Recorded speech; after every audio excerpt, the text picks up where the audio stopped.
Hold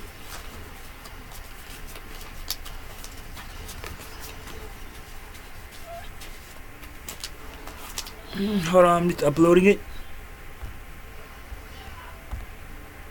This is hell. Here we go. It's time we hold our elected officials accountable, especially elected officials who got elected on a resume of civil rights. It's also time we stop saying, "not my president," and start doing something about it. Here to tell us what needs to be addressed and what needs to be done, Bruce A. Dixon is managing editor at Black Agenda Report and co-chair of the Georgia Green Party. Welcome back to This Is Hell, Bruce. Hey, thanks for having me.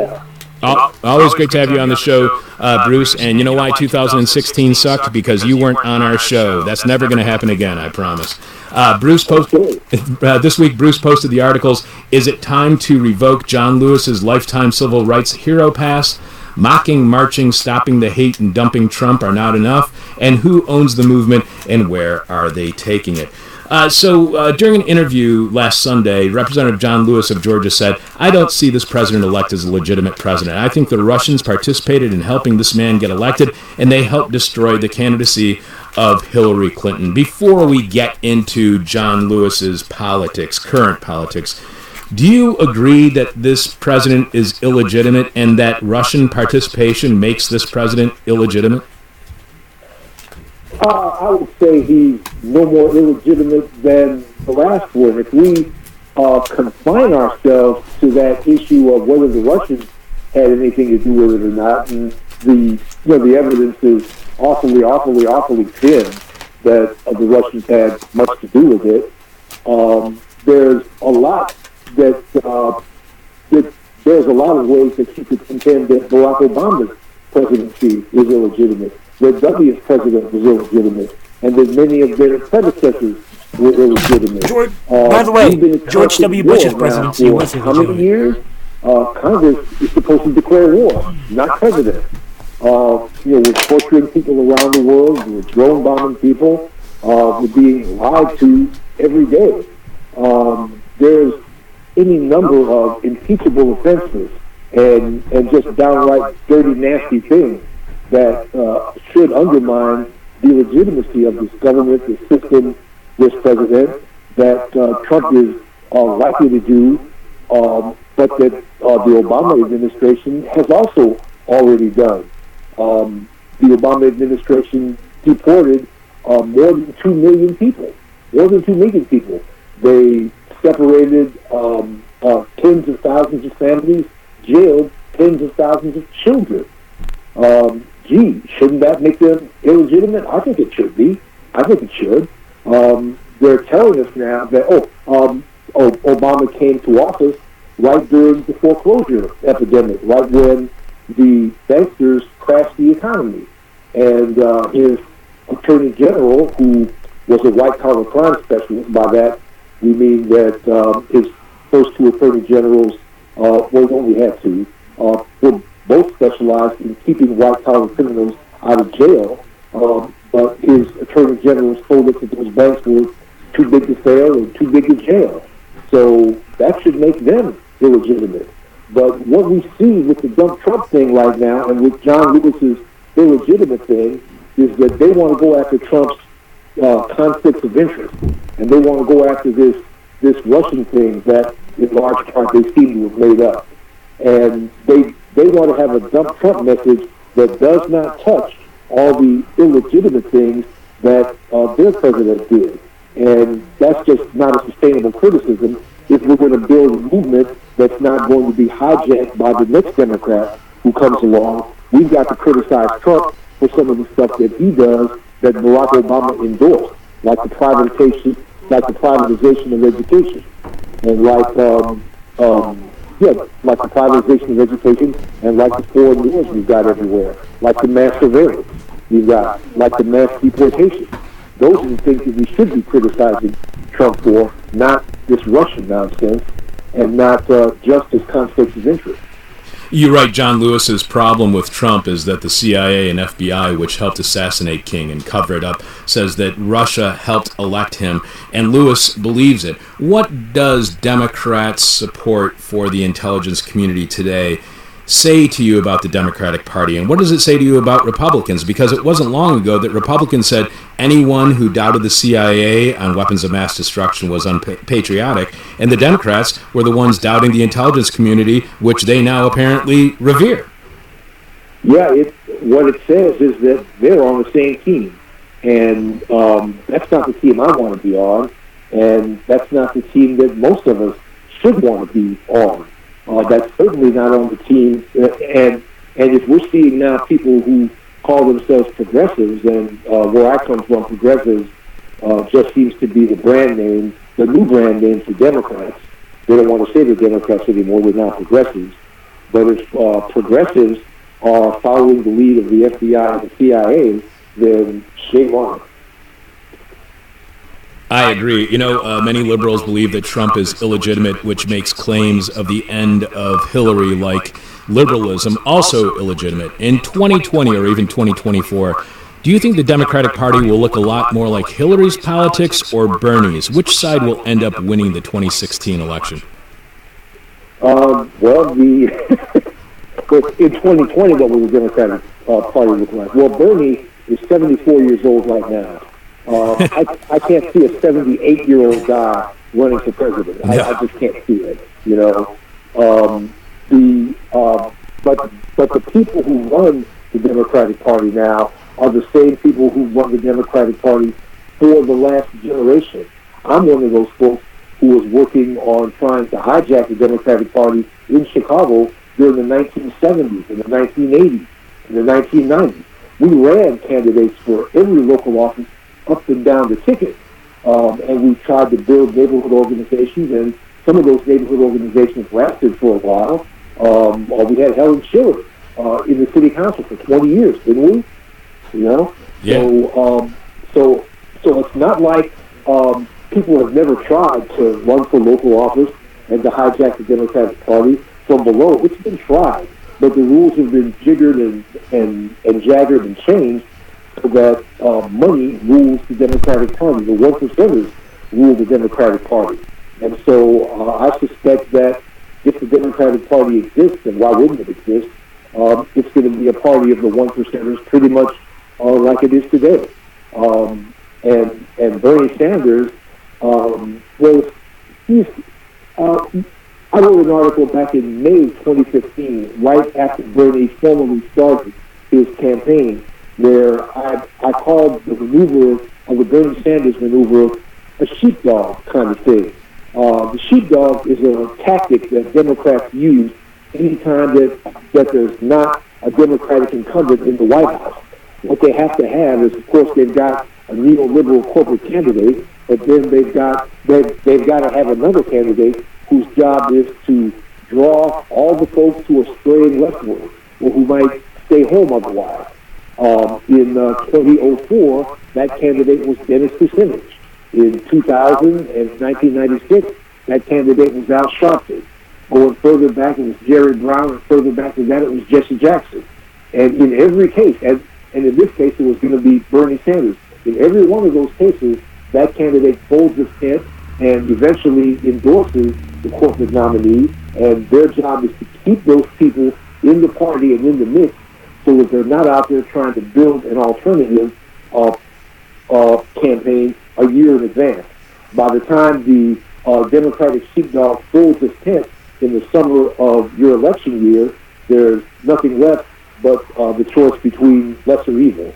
And so it's a typical maneuver, and we could see that Bernie was going to buy into this from the beginning. So I imagine that in 2020, the Democrats will find another sheepdog, maybe Cory Booker. I don't know, but Cory Booker's just too corporate. Geez, if he's the sheepdog, who's going to be the corporate candidate? I don't know, but they'll have to have a corporate candidate, and they'll have to have a decoy sheepdog, much like they did this time. Well, I'm glad that you brought up Cory Booker, Bruce, because I'm already being told. In 2013, I got emails beginning in, I think it was like March or April of 2013, from people who are bloggers, from people within the Democratic Party, that I had to go out and start supporting Hillary Clinton immediately because she was the only possible way in which the Democratic Party could maintain the White House. It's the only way that they could keep the White House, keep the presidency, is we had to support Hillary Clinton. I just got an email like that the other day about Cory Booker. So to you, what's wrong with Cory Booker? Yeah, well, Glenn Ford, guy who I met, I met Glenn Ford in '02 over the internet, actually. When I had a stepdaughter who was going to Rutgers University in Newark, New Jersey, and she came home for Christmas break, and she brought some printed material, some articles by Glenn Ford. And the article she brought by Glenn Ford was in 2002, and you can find it. You can Google "Fruit of the Poison Tree" by Glenn Ford, and in it he details the early history of Cory Booker, how Cory Booker was picked and cultivated back in the 1980s and 1990s by the Walton Family Fund and outfits whose job it was to want to privatize public education. They propped up Cory Booker throughout his early career. They funded his run for city council and his first run for mayor in Newark, and his second run for mayor, his finally successful one. So Cory Booker has been a corporate tool from the beginning. If Cory did for passing motors, for instance, what he does for school privatizers and big pharma, if he did that for passing motors on the corner, he'd be Cory Hooker, not Cory Booker.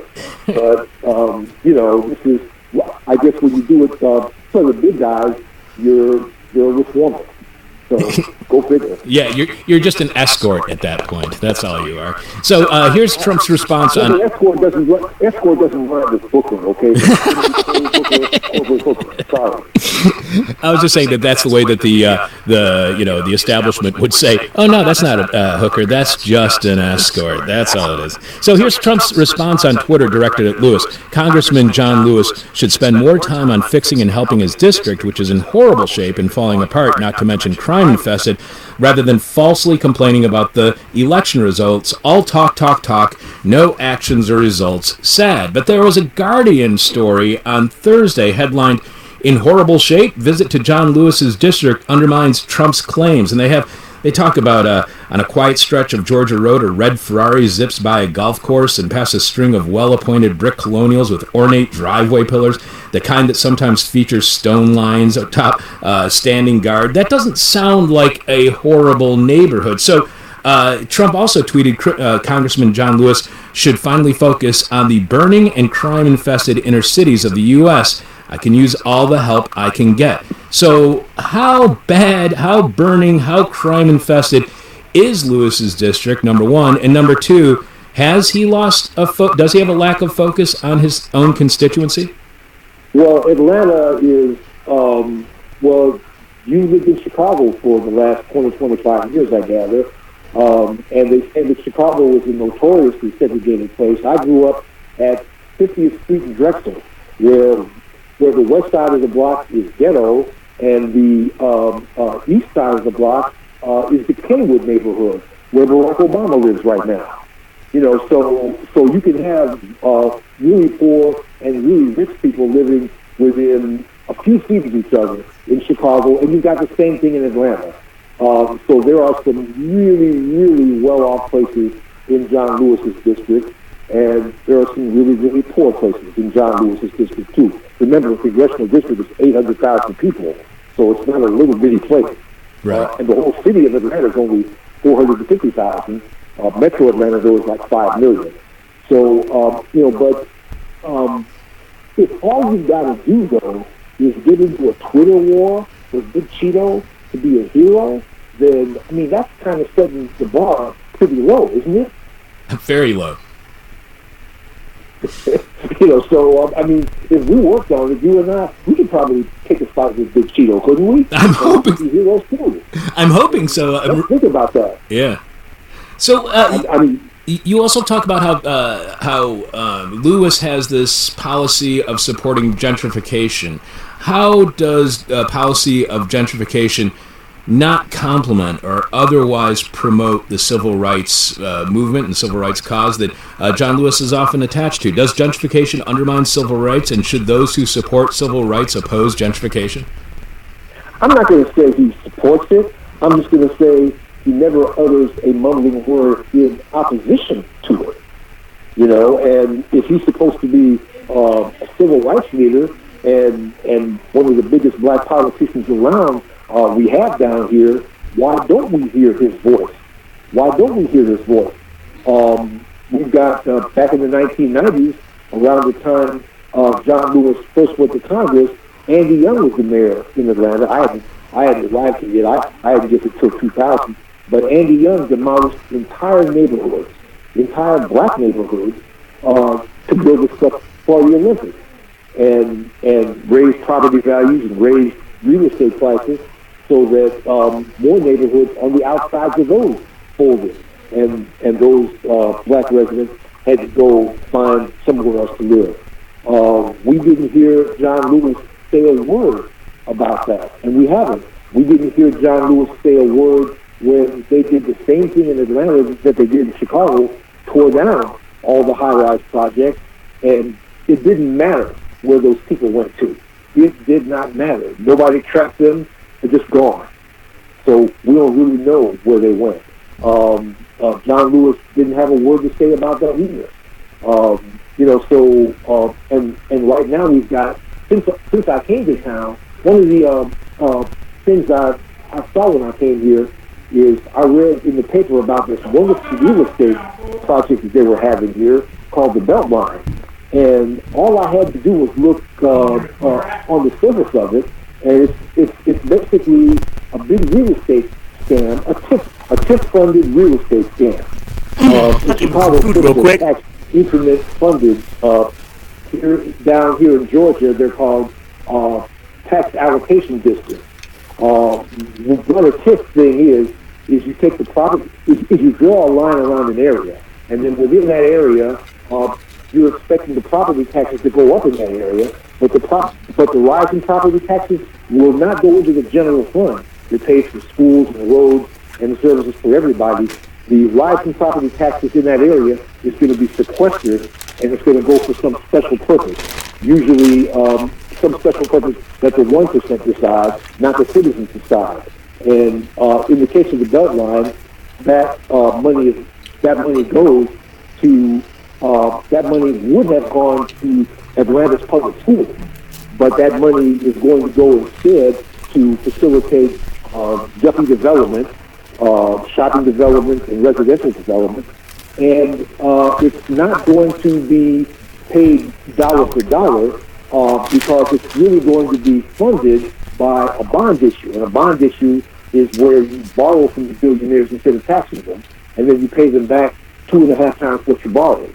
So the Beltline borrowed, I think, $2.5 billion of money that should have gone to Atlanta's public schools and put it in the hands of some folks whose job it is to facilitate yuppie development and yuppie shopping. And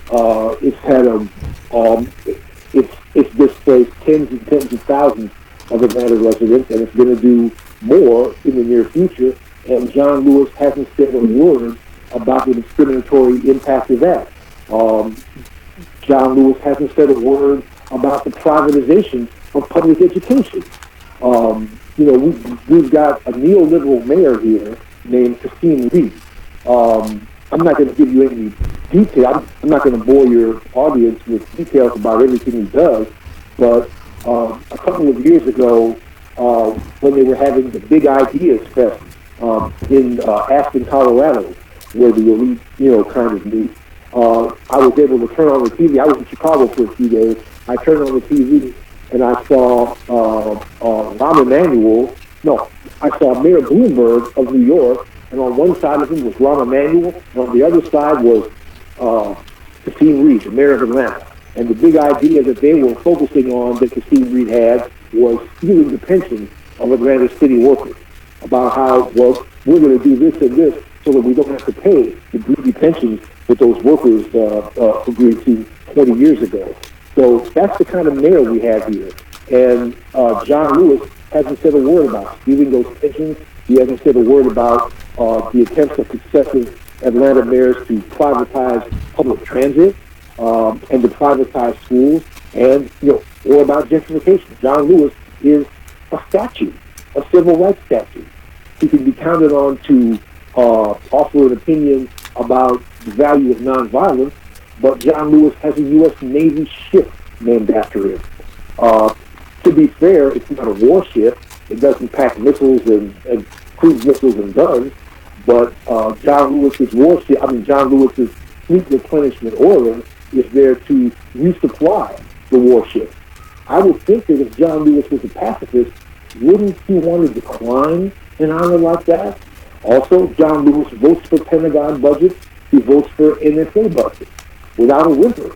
So, what are we talking to?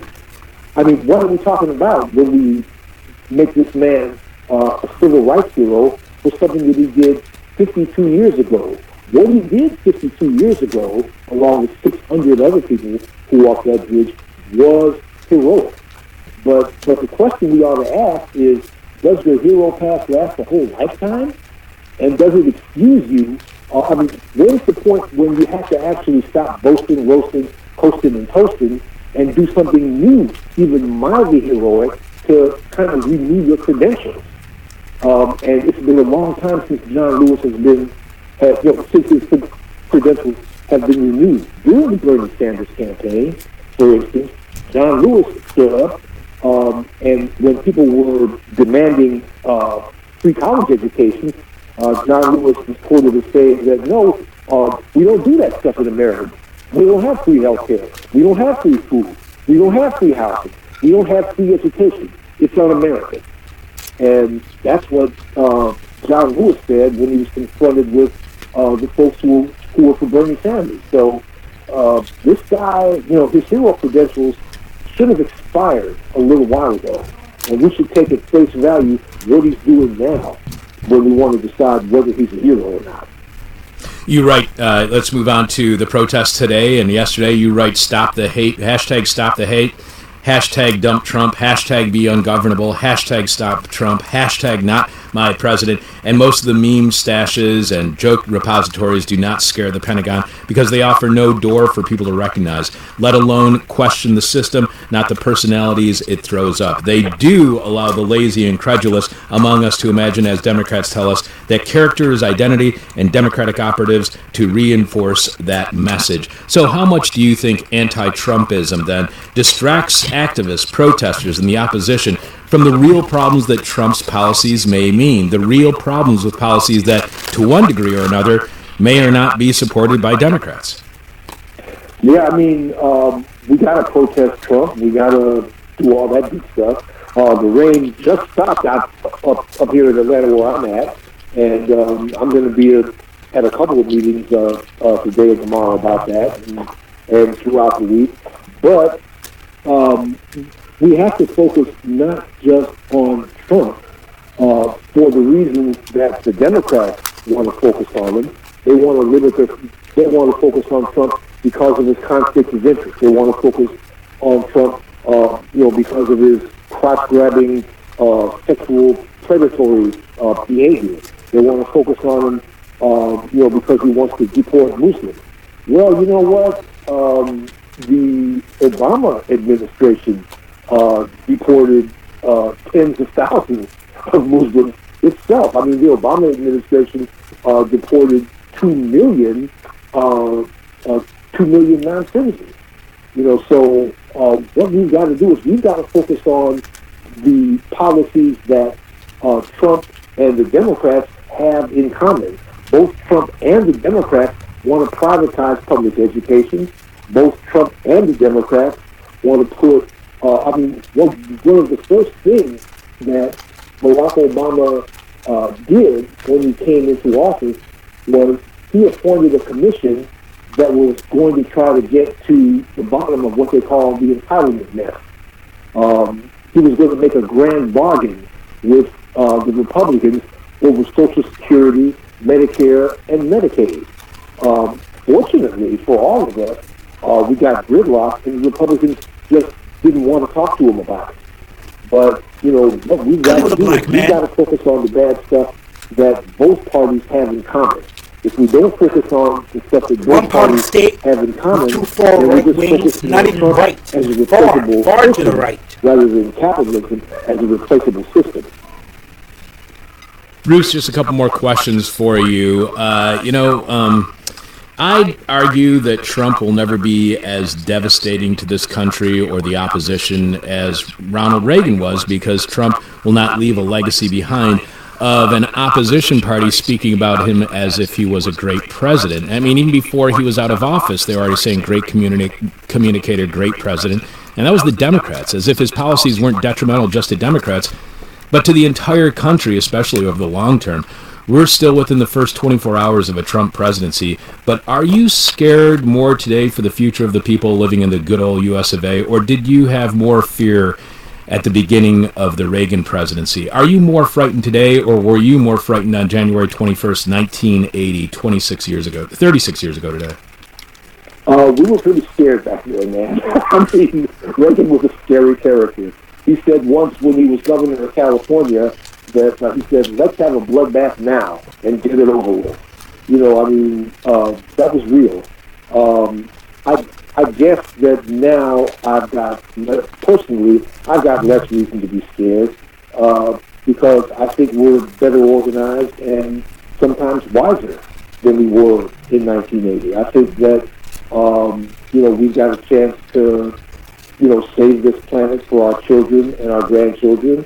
And we've got some directions, and we're going to come up with some marching orders, and people are going to figure out what to do, and we're going to be tackling this from a lot of different directions. So I'm looking forward to this. We're going to have some fun with this. And besides which, Trump is just the irresistible butt of a lot of jokes. We'll have a little fun with that, too.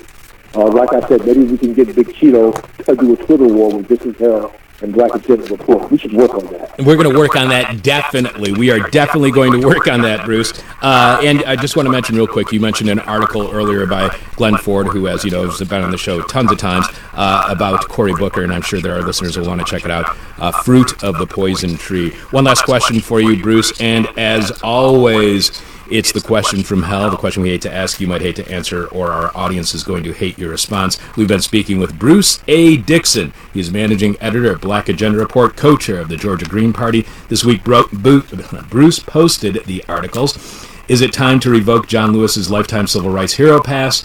Mocking, marching, stopping the hate, and dumping Trump are not enough. And who owns the movement, and where are they taking it? So our question from hell for you, Bruce, is...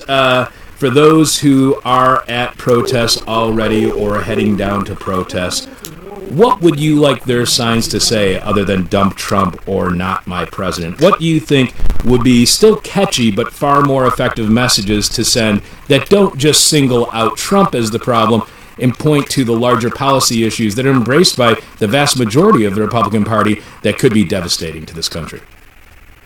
I'm going to sort of sidestep that and say what I wish they would do is I hope that they pass out real sign-up sheets. I hope that they get the actual phone numbers and email addresses and names of the other people who are out here demonstrating with them so that they're not dependent just on social media to call these crowds together. Because social media is owned by right-wing billionaires. And they can cut off your access to your Facebook list and your Twitter feed.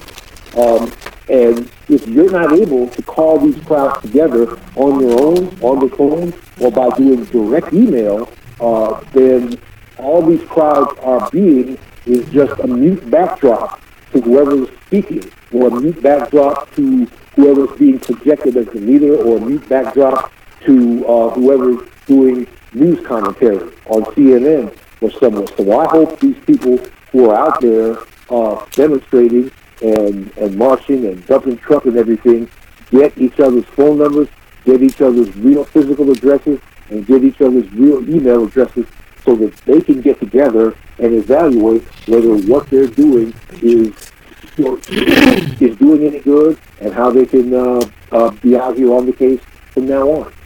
That's a great suggestion. I hope that people who are listening, who are going to protests, take that in mind because, what I'm always afraid of is when these protest marches happen, is that's the dead end. People go and protest, and that's the only thing they do. They don't get involved anymore. And one way that you could get all those people to be involved and to organize those people more and more would be to share contact information so people, as you were saying, can physically contact you, so you can't be cut off from social media, as a lot of people are trying to get Mark Zuckerberg to do over at Facebook right now.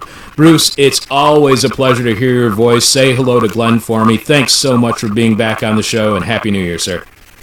And Happy New Year to you, man. Always great to hear your voice. Take care, my friend.